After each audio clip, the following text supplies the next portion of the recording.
We arrived in Brazil on March 24th, 1972.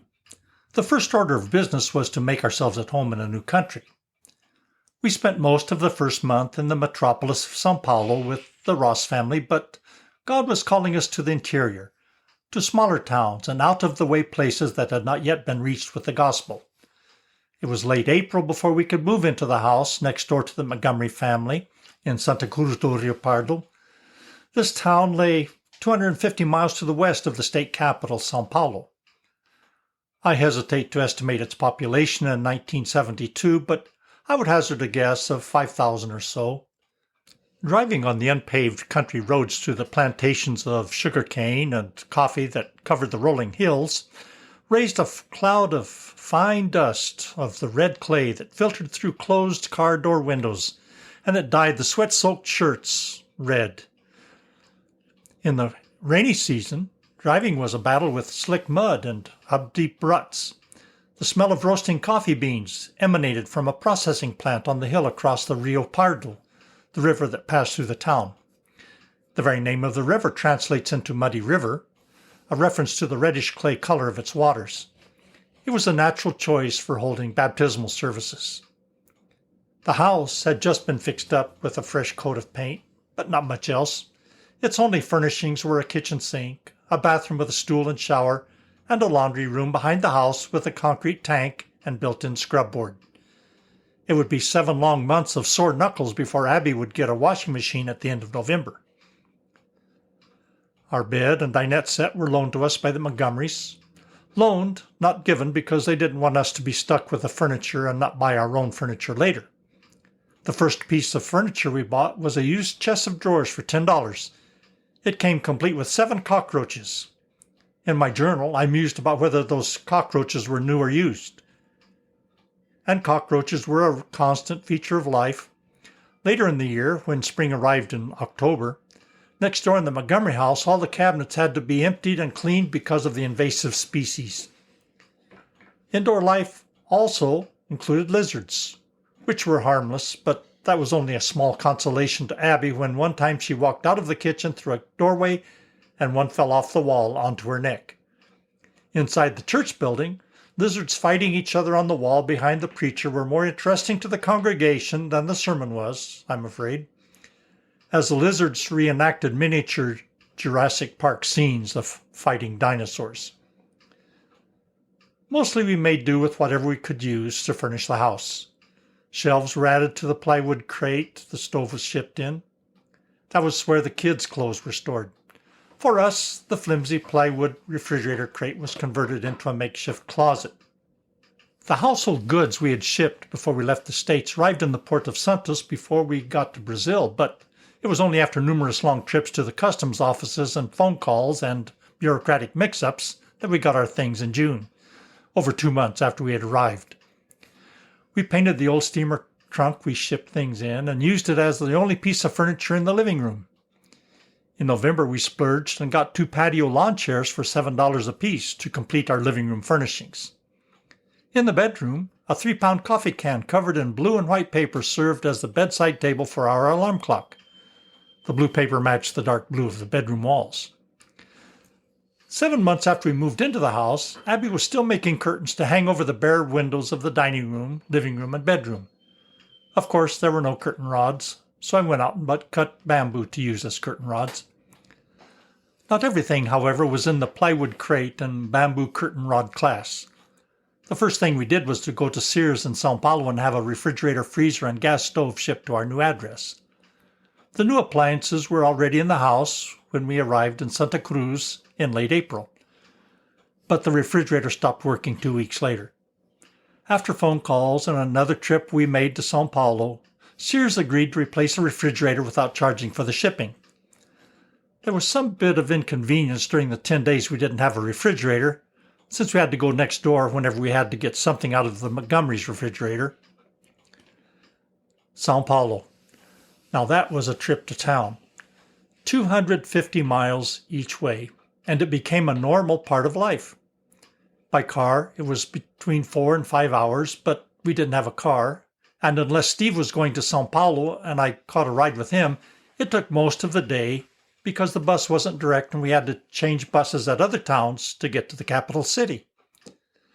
There, we had to ride local buses for another 45 minutes to reach the suburb village, where we stayed with the Ross family. How often did we go?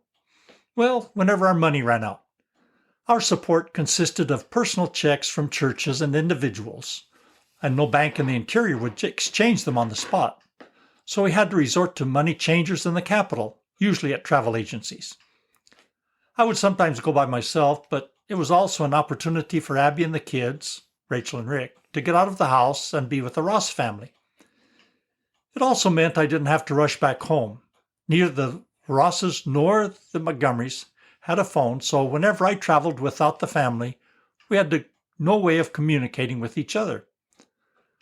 All of those factors came together in a perfect storm in September and resulted in one of the most unforgettable experiences of the 3 years and 3 months we lived in Brazil. The time had come to cash in our US dollar checks and replenish our supply of cruzeiros. By July, I had figured out we could get by on $140 a month because some things, vegetables, fruit for example, were very cheap. One time we got a sack of poncan, that's a huge variety of tangerines, 98 of them for $2. In my journal, I made the note that Abby stayed home from church the next day with the kids because they had some intestinal issues. Most likely a cause and effect relationship between those two events. One time, on a trip further into the interior, I spent a night in a hotel for $1.50. Our house rent was $60 without utilities, but that was 1/4 of our $250 monthly average in offerings. The income each month varied widely, due in part to our dependence on the postal services. In 9 months, twice we got a little over $300. That was the most. And in May, the second month we were in Brazil, the offerings totaled $66.50. The Montgomerys set up a room in their garage, and I taught English to supplement our funds since we had to replace the clothes and housewares we hadn't shipped from the States. We had to make sure there was enough money for the bus to São Paulo to exchange whatever checks had come in. We had decided that Abby and the kids would go with me on that trip in September. So it was 7 o'clock Saturday morning when we left home, but we just missed the connection from Bauru to São Paulo. So we didn't get to the capital until 4 in the afternoon. And there we caught the city bus to where the Rosses lived. At 5 in the afternoon, we walked up to their house and lo and behold, no one was home. A neighbor saw us and said, "Oh, they've gone to Rio de Janeiro to a church meeting and won't be back until Monday." Because neither the Rosses nor the Montgomerys had a phone, we couldn't let them know we were coming, and they couldn't let us know they were going to Rio de Janeiro that day. And there we stood in the street, 2 little kids and no place to stay. Our cash assets were down to 4.5 cruzeiros. That came to about 72 US cents. And that was long before the days of credit cards. A hotel was out of the question. And I remembered that one time I was with Don and he had stopped by a missionary's house. I happened to remember their name, so we walked back to a store in the neighborhood and I looked up their name in the phone book. The fact that they're Americans made it easier to pick them out of the huge book. The missionary's wife answered the phone and said her husband had gone to a meeting and would only be back late that night. I explained our predicament and she said we were welcome to come and stay at their house. She told me which buses we would have to take to get to their neighborhood and which stop was the closest to their house. The big city was unfamiliar to us, and it was getting dark. And the garoa, that's a drizzling rain typical of São Paulo, had started to fall. I had a vague idea of where I'd been with Don, but I had to stand in the aisle of the bus, leaning over our suitcases and peering out the front to watch for the right bus stop. In the normally chaotic traffic of São Paulo, the driver had to stop suddenly. The passengers watched as a tall American, clutching a suitcase, slid headfirst down the length of the diesel-coated aisle and came to a stop at the side of the driver. We got off the bus at the right neighborhood, but in the dark I didn't recognize the streets. The address we gave the people didn't help a lot because the street was winding and there were a lot of side streets with similar names. Finally, we came across someone who knew of an American family that lived around there, and we found our destination. When we had gotten on the last bus, we told Rachel and Rick to go under the turnstile because we didn't have much money and we didn't want to pay for another bus ticket. But Rick liked the thought of spinning the turnstile and got through it before we could stop him. There went another half cruzado. But the Lord had promised we would always have enough money for our needs. And that night we went to bed in a stranger's house after traveling for 12 hours, and we still had money. 2 cruzados, around 25 cents. We went to church with the missionaries the next day, and on Monday they took us to the Ross's house where we got more details of the story. The churches in São Paulo had rented a bus for the trip to Rio for a church dedication, and they reserved a seat for us. When I didn't show up, they thought I'd come to São Paulo and gone back home, and so for 4 days straight, Don had tried to call one of our church members in Santa Cruz and let us know their plans, but he never got through. As a result, we missed a church dedication in Rio de Janeiro, but boy, did we gain an experience in São Paulo we'll never forget.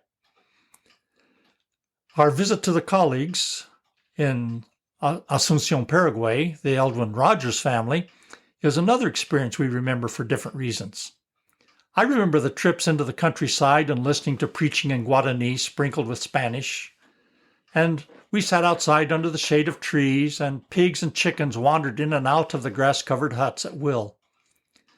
Abby's most vivid and probably only memory is being coaxed by the Rogers kids to ride a horse, which promptly threw her to the ground and gave her a sore back for days. That was also her first and last contact with a horse. Her attitude towards riding horses since then has always been, never again. My transportation challenge wasn't horse-related. It was getting my driver's license. I took the written and road test and got my license on November 30th, on the first try. That was so rare that the examiner remarked, "You did it in 1 day." Well, actually, it took 2.5 months.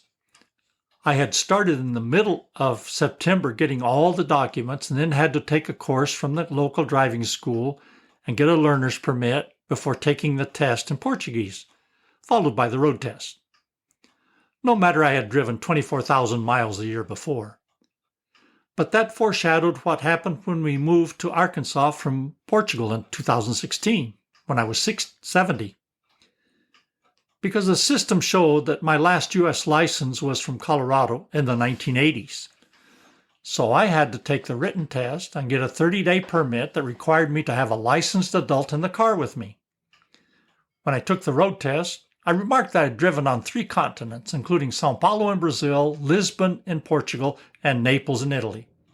I started driving at 16, long before the 40-year-old examining officer was even born. He thought that was funny. Well, I tried to find it was funny. What Abby didn't find funny at all was her visit to a dentist in Brazil. Of course, that's no fun anywhere, but when a tooth broke and she had to go to the dentist, she wrote a letter to my mother to describe it. She wrote, "I sat in the chair, fanning my face so the gnats wouldn't get in my nose and mouth while he was working on me." There were no screens on the windows.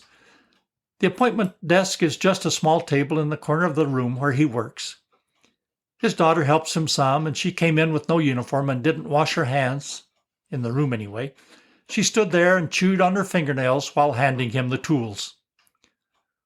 Well, that was quite a difference from the dental offices Abby went to in the States. Then there's the obvious obstacle that probably comes to mind first, the language. That, of course, is not so much an obstacle for young children. In a few months, Rick, who was 3, was repeating anything he heard in either languages. In December, I entered this in my journal. The other day, Abby had Rick sweeping the food crumbs out from under the table, because mainly he's the one responsible for them being there in the first place. As he swept, he was saying over and over, "Vem aqui, garbage. Vem aqui, garbage." In order for him to say it all in Portuguese, we told him that in Portuguese the word for garbage is lixo. He stopped, he registered that bit of information, and then went back to sweeping, saying, "Come here, Lishu. Come here, Lishu." Well, we all feel that way at times. We can't talk either language right anymore. It's all mixed up together. We didn't take any language lessons. What we learned was just by living and working among the people. For Abby, that was mostly in domestic settings and shopping for the needs of the household, which included 2 young children. In the beginning, Sister Jeannie sometimes went with her for some of the shopping, and she helped with the basic homemaker's vocabulary. I was often away, traveling with Brother Steve or going to São Paulo for documents or money. Abby had Sister Jeannie right next door in case of any emergency, and we were thankful for that. I recently went through some of my mother's papers, which included letters she had received and kept, and I found a letter Sister Jeannie Montgomery wrote our parents the first year we were in Brazil. We learned the story from the other side of the dividing wall between our houses. Jeannie went on and on about how glad she was that we were living next door.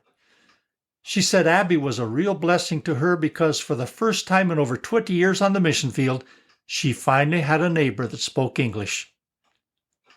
We never know all the ways the Lord can use us, do we? As for me, I'm addicted to languages. Even before we left the States, I listened over and over to a small vinyl record with Brazilian Portuguese phrases so that when we got to Brazil, I could greet people appropriately at any time of the day. Good morning, bom dia. Good afternoon, boa tarde. I could say, thank you, obrigado. And when we arrived at the airport in Rio de Janeiro and went through immigration, I tried out what I had learned. But I told the officer that I didn't speak Portuguese. I said, "No falo português." He shot back in English, "But you just did." Well, I realized I should have been practicing the phrase, "Esta é a única coisa que sei dizer em português." This is the only thing I can say in Portuguese. But that wasn't on the record. Within 2 days, even before I could buy my own grammar book and dictionary, I borrowed books from Brother Don Ross and studied Portuguese. There were church services practically every night somewhere, and I concentrated on every vowel and every syllable the speaker said. These strange sounds were puzzle pieces I had to fit into a complete picture of proper Brazilian Portuguese grammar and syntax. The new sounds represented masculine or feminine, singular or plural, past, present, or future, the names of objects and abstract expressions I would need to know to be able to preach Bible truths. Whenever I spoke at a service, and Don and Steve made sure I did that often, I preached in English and one of them interpreted. Well, that lasted 1 month. Then I preached, quote unquote, in Portuguese for the first time. Well, I read from a text I had crafted using a grammar book, dictionary, and the Bible. I was so engrossed in this process that it was almost a month later that I wrote in my journal, "This is the first time I've even thought about the United States." That was because we had just gotten back the first slides I had turned in for developing, and they had been taken before we left the U.S. It had never been my practice to read a sermon, and writing a message was time-consuming. But preaching through an interpreter was not much better. At the end of May, 2 months after we got to Brazil, I spoke for the last time through an interpreter. By the end of June, I was using an outline instead of a full text, and I began speaking extemporaneously from notes. Mercifully, those notes and written messages have long since disappeared. I'm sure I would be appalled at the Portuguese with which I persecuted the saints in those early days. But I must say they were always very gracious and forgiving and endured with kindness the way I massacred their native tongue. Well, that's a pretty fair summary of our first 9 months in Brazil. By the end of 1972, we were fully at home in a foreign culture. Even though Christmas was nothing like what we were used to, we took that in stride. There was no snow. It was summertime and hot. There was no turkey or ham on the table. We dined on rice and beans and tomatoes. There were no presents to exchange. The only semblance of giving we received and we experienced was brought to us by the members of the Ribeirão dos Cubas mission point. Steve and I preached there every Sunday afternoon. It wasn't a village, it was just a community of neighboring small farms, and the brethren remembered the Montgomerys and us at this time. They gifted us with 3 chickens and a pig. We had made it. We were home. The new year was just around the corner. That whole year would be a training period culminating on December 28th, 1973. On that day, there was a near-fatal accident that suddenly changed the entire course of our lives. As we enjoyed our rice and beans and peace and quiet on Christmas Day 1972, no one in either family could have foreseen how abruptly our lives would be changed forever a year later.